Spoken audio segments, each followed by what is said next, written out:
What's up, my people? Welcome back to Vertical Football. Welcome back to another Manchester United discussion. I'm your host, Shegu. Guys, let's jump right into it.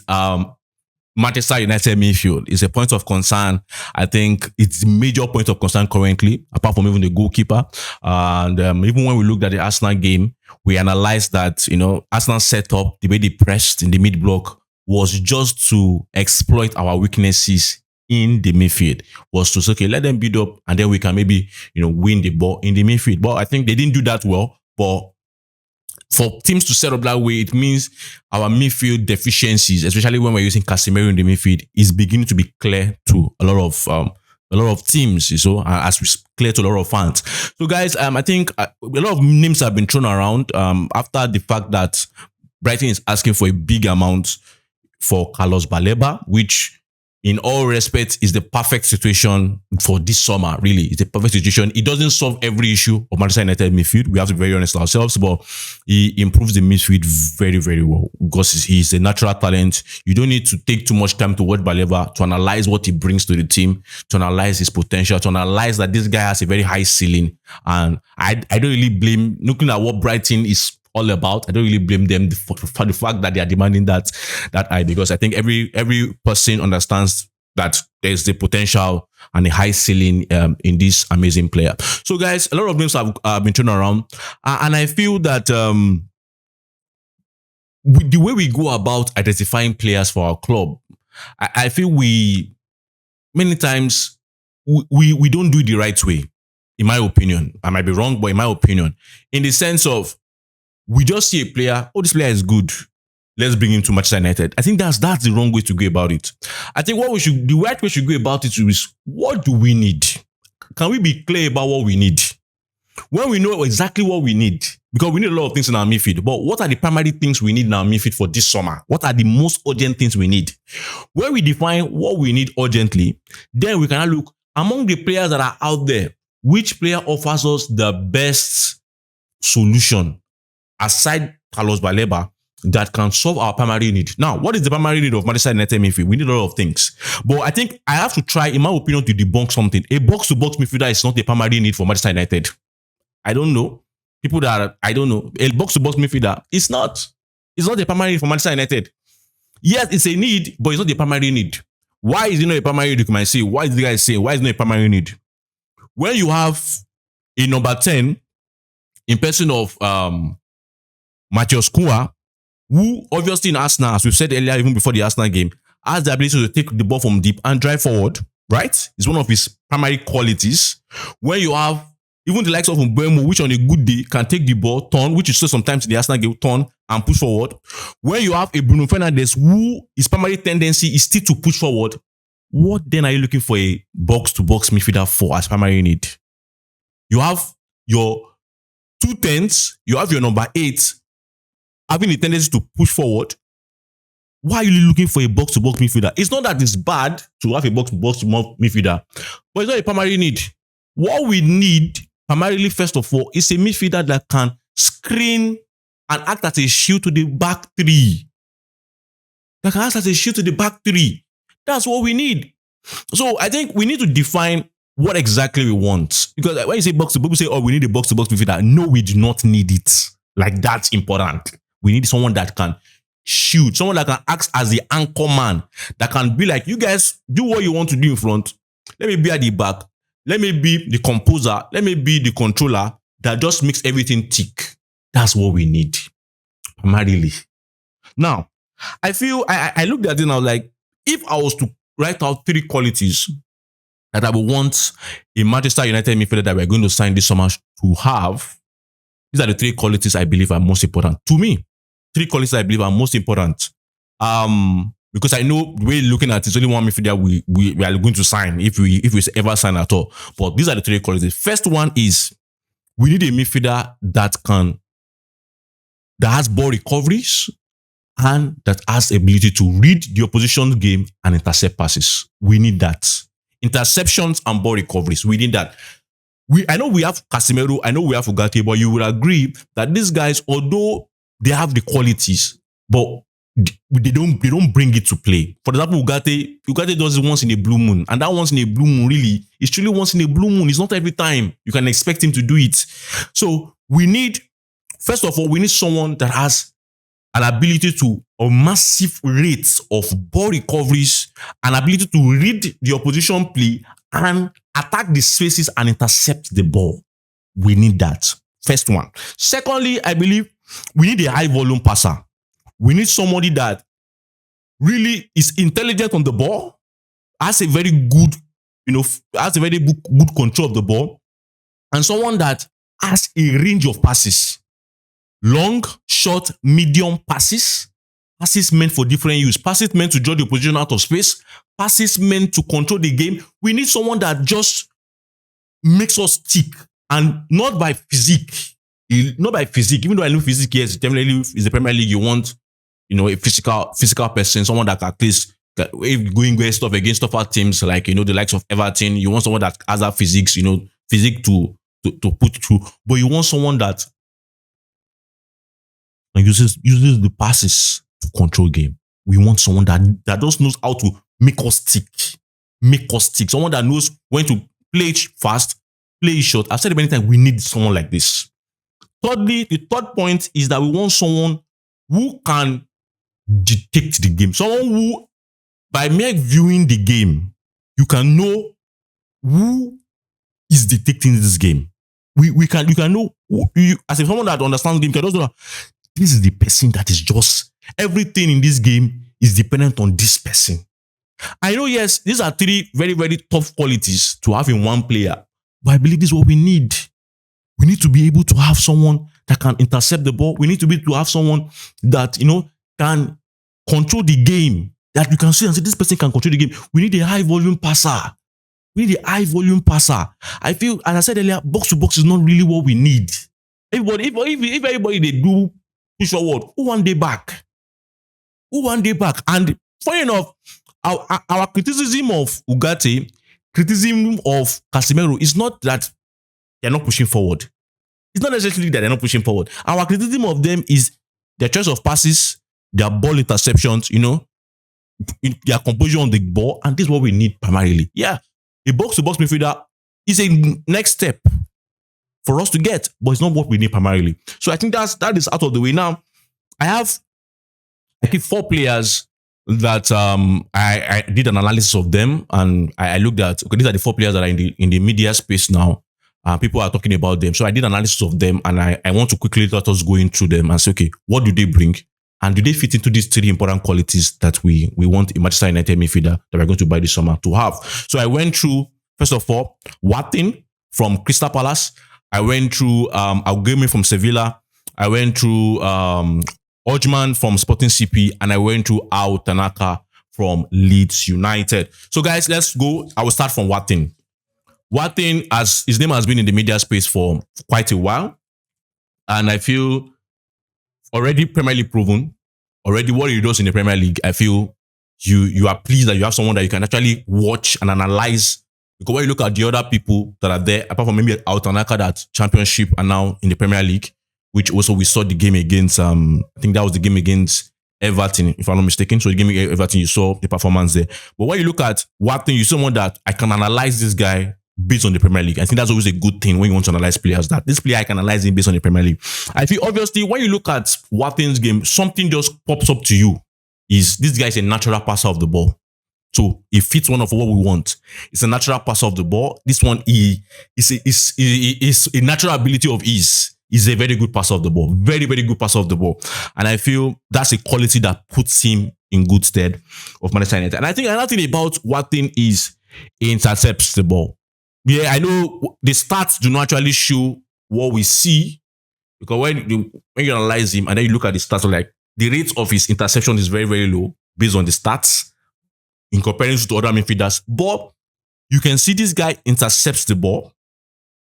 But the thing about his interception of the ball and what he does after intercepting the ball is that he intercepts the ball and his immediate play is that of someone who clearly plays in a team that depends on transitions. Crystal Palace, they defend, especially against the big teams, they defend, and when they intercept the ball, it's immediate thinking is quick release, one pass releases. And I feel it's good because that quality enables you as a deep line midfielder to be able to turn defense to attack quickly. But also, I believe, when I look at Wharton, I believe that is nice. But I believe coming to a team like Manchester United and where Manchester United wants to go moving forward, I believe for Wharton, I would want him to be a little bit more patient on the ball. A little bit more patient, maybe 2 seconds more patient on the ball. And I want to see Wharton roam in that defensive. I want to see him roam. I feel if he roams, I feel Wharton will be a very dangerous player. I feel if Wharton has the ability, I know it's Crystal Palace, so the certain abilities he's showing currently now is based on where he's playing. But I believe he has that quality to roam. Because I believe if he roams, if he moves to the ball, just drives the ball a little bit, maybe sideways or even centrally, I believe it will be a much more dangerous player because his technical ability is very, very good. He can beat the pressure assistant, and I feel the major quality of passing the ball. I think different range of passes. I feel this guy is amazing. I mean, if he roams, he will maybe have better passing lanes, that he can see. Because already when he has passing ability, already when you look at his ability to distribute the ball, you feel like this guy knows what he's doing. And, so I don't believe, maybe because the Crystal Palace, that's why when he received the ball immediately, and we even saw that, even in the Community Shield, really, you saw that he passed the ball quickly because it's Crystal Palace, I believe. But when I believe if he comes to a bigger team, I expect him to have that roaming ability, to pass, receive, and then have better passing lanes to connect. And I feel that already when you look at him, I feel he works well in tight spaces, which also is a very nice thing for me. Especially, I know tight spaces differ, but when it's tight spaces in the Premier League, it's good to analyze such a player that's been in the Premier League because okay, this is what he's going to get against an Aston Villa. This is what you're going to get against an Everton. This is what you're going to get against a Brighton. You know what you're going to get against a Brighton. Not that you now watch someone that's out of the league and that's how hoping can he replicate it. So I feel these are the qualities that I feel Wharton has. And I feel Wharton, in my opinion, if I was someone watching and advising him, I feel he also has to be more intentional in his passing. In terms of, a good passer of the ball, but sometimes I feel he relies so much on his natural ability to pass the ball that sometimes some passes are just like, I'm very good passer, so I don't really care. Let me just throw the pass. And sometimes those passes do not actually connect well. So already we said the natural passer of the ball, but also be calm and be more intentional in certain moments where you don't just rely on natural ability, but be more focused to have more focused passing. I think it's lovely to watch, but I just feel if you can roam better, you have better passing lanes and he'll be a very good player moving forward. So already Premier League proven, so that's it. So second person, let's talk about Aguome. That is a player that really shocked me in my analysis, Lcucien, in the sense of It reminded me, immediately when I saw Aguome, it reminded me of Eric Bailly. And why do I say it reminded me of Eric Bailly? Because with the raw nature of how Aguome does his things, you are also shocked about the technical ability. You are like, how can someone be so raw like this and have that kind of technique like that? Like, it's always a shock when you say that kind of thing. Because when you believe if a player is that raw in how they do things, they shouldn't have that much technique. And I feel he has a decent technique. Technique on the ball, technique in his movements, technique, in tight spaces. I just feel he has that. And I feel that already physicality comes to play. When you look at the likes of Wharton, when you're playing for a Crystal Palace team, that is a tough team to beat.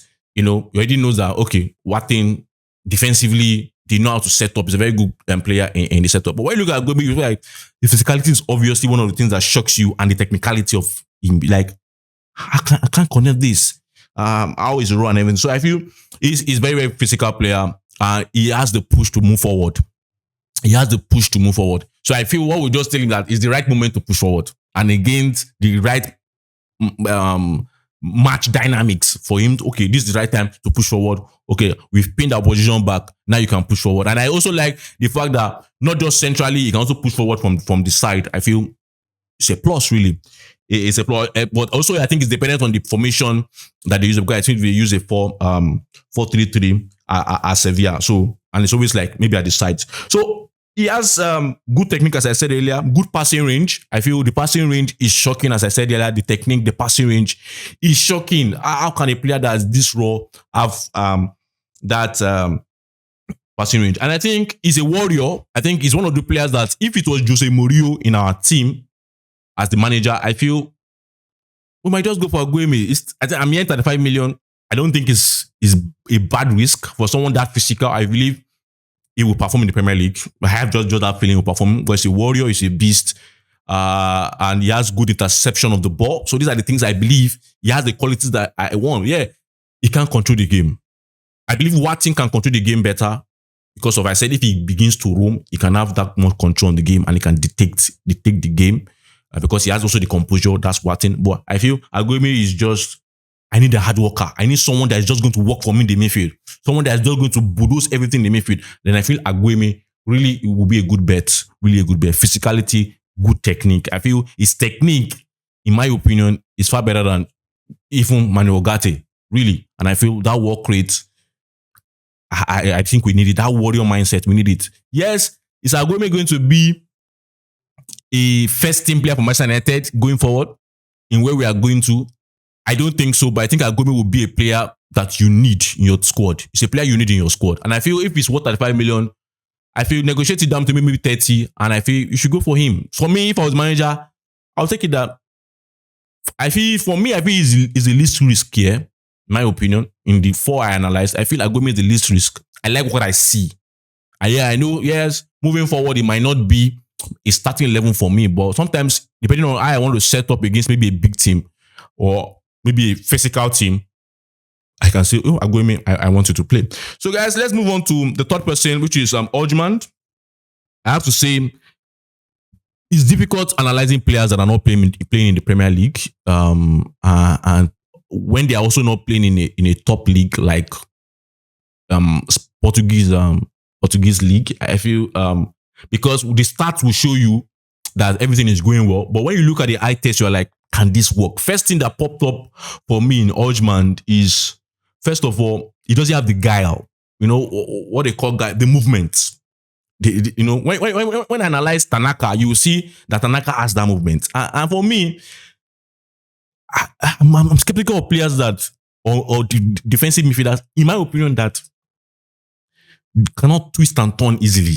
You know, I know, yes, I'm not asking you to twist and turn. It's not even midfielder that can twist and turn, but among the four that I analyzed, I have to say that Hjulmand really looks the stiffest. And I have complained many times about Casemiro being stiff.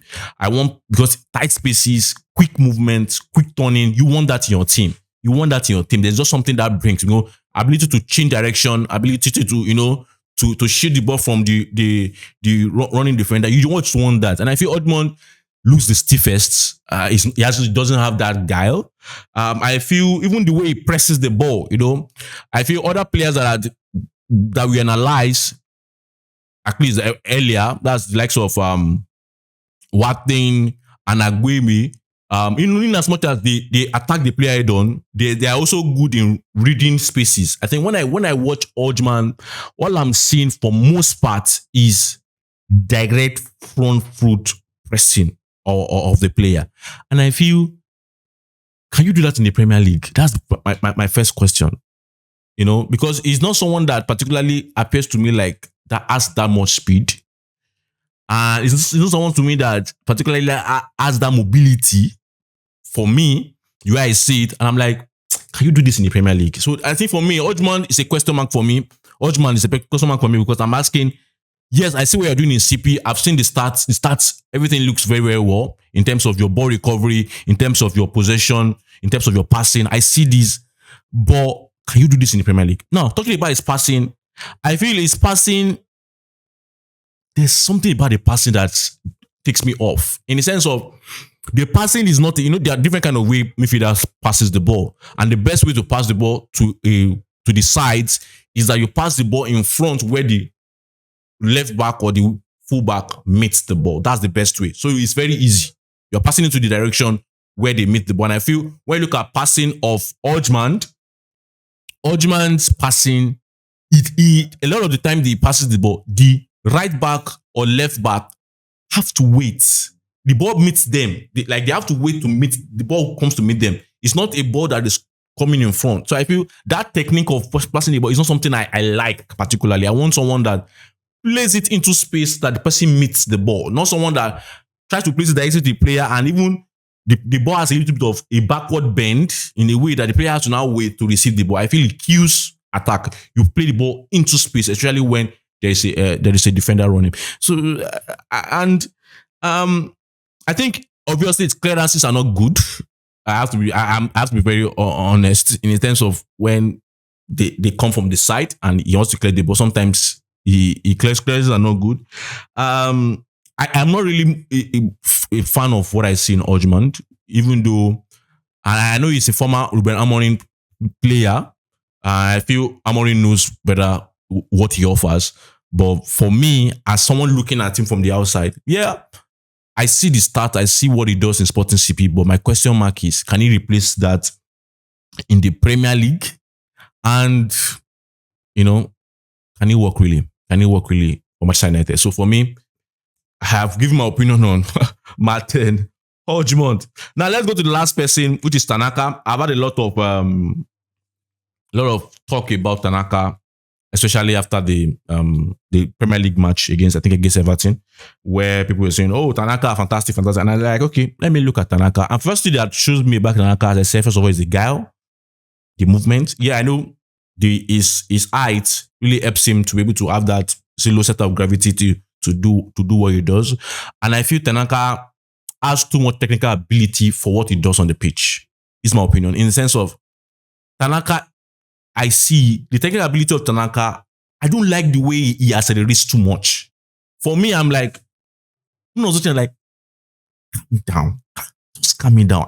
But funny enough, it might be based on the coach's instruction, because we are watching him from Leeds now. We had to watch last season to understand what he brings, and also the game against Everton. Obviously, it's clear that he appears everywhere. He appears everywhere. Sides, central is there. But for me, I'm like, what I see, I see a player there, really. I see a player there. Yes, is he a player we need currently in terms of the qualities we need? I don't think so. I feel, yes, there are qualities there that you would like, but if I was to go for one player this summer, like go for one player this summer, I don't think it would be Tanaka, to be very honest with you. I feel he's a very good player. I feel he's the player that I would want in Manchester United. It's a player I want in Manchester United, but I don't feel he solves many of the issues we want. I don't really feel that. I feel Manchester United's problem is too wide for Tanaka currently. You might disagree. But what I feel is a player I want in Manchester United. So if we can get two midfielders, I want Tanaka. And when I want Tanaka, I would pretend Tanaka currently is guy. I like the way you accelerate, but feel the game. Control the game. You have this technical ability. I want this technical ability in Manchester United. I want it. So it's not as if he's not a good player, but it's just that Manchester United is just going to sign one midfielder. And if I'm going to sign one midfielder this summer, I don't think it will be Tanaka. I feel I want to go for someone that offers me my primary need. I want someone that ball recovery. Tanaka is someone that, the qualities are there. I don't know if you get it. Qualities are there, but I'm like, it's not what I need primarily now. I just need someone that has at a screen, really massive screen to fill that big goal in our midfield.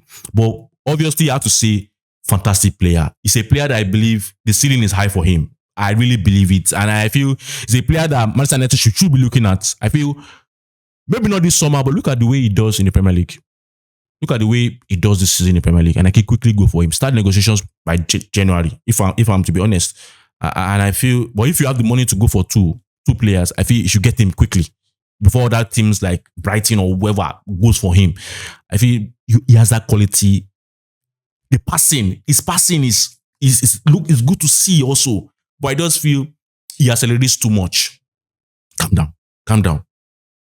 You have that guy, you have that movement to the game. Because I feel, for me, that's what I want to see. Really, I know, I've said the three qualities, but I also feel a lot of players fulfill the first two in terms of ball interceptions, ball recoveries, and also even the ability of passing.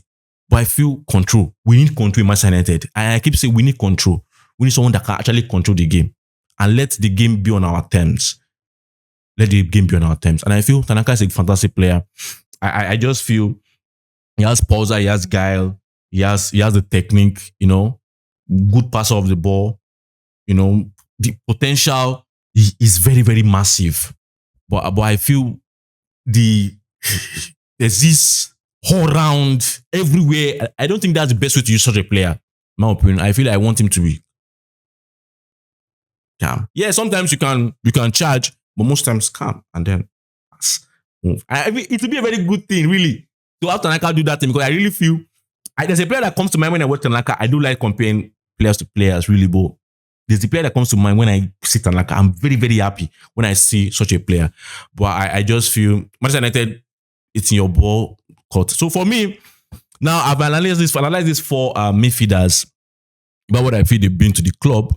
So the question is, who would I bring if I don't get Carlos Baleba as a Manchester United coach? For me, I feel the least risk and the easiest to negotiate will be Aguome.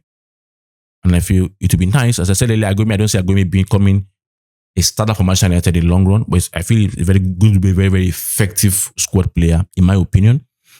But I feel Wharton, that Premier League experience is there also, really. And I want that. But also, Crystal Palace, what are they going to demand? Can we pay? Can we pay? Can we pay? So those are the discussions. Manchester United coming for a Premier League midfielder, and this time of the transfer window. So for me, I think if I was to rate them in terms of based on other conditions, not just on the footballing quality, but other conditions in terms of the market, in terms of, I feel Aguome is the least resistant. And I feel after Aguome, I'll say Wharton. Wharton, obviously, I like what I see. I like the potential. I like the passing range. I like the interceptions. I like what I see. But Crystal Palace is a factor. Then I think Tanaka is a player I want in my team. But if I get only Tanaka into our midfield this summer, I don't think it's a good business. Because I feel that hole is too big for what Tanaka has currently. But if he's a player that has that much potential, I really love that. I would just say, let me just watch him in the Premier League for a season and then go for him. But if I have the ability to go for two midfielders, I think Tanaka be one of them. And then Hjulmand. I'm not really impressed with Hjulmand. I feel there's potential there. But it's in there is that potential now. There's what you can see in the sporting league, in the Portuguese league, sorry, but Premier League is a different ball game. It's a different ball game. And so things he does in the Portuguese league, I'm like, can he work in the Premier League? So guys, these are my opinions on these four midfielders. As usual, I'll give you my opinion. I know you have your own opinions on who we should bring in, who we shouldn't bring in. So guys, let me know in the comment section, who do you think we should bring in? Maybe there's a name that we didn't mention here that you feel this player is a good player that we can also analyze. Please drop it in the comment section. We will do the analysis. And we're not looking for who do you think can actually fit Manchester United currently. So guys, let me have this in the comment section. Please, thank you for loving us. Thank you for watching our videos. We truly appreciate you. Thank you for your love throughout social media. Thank you for your love on this YouTube space.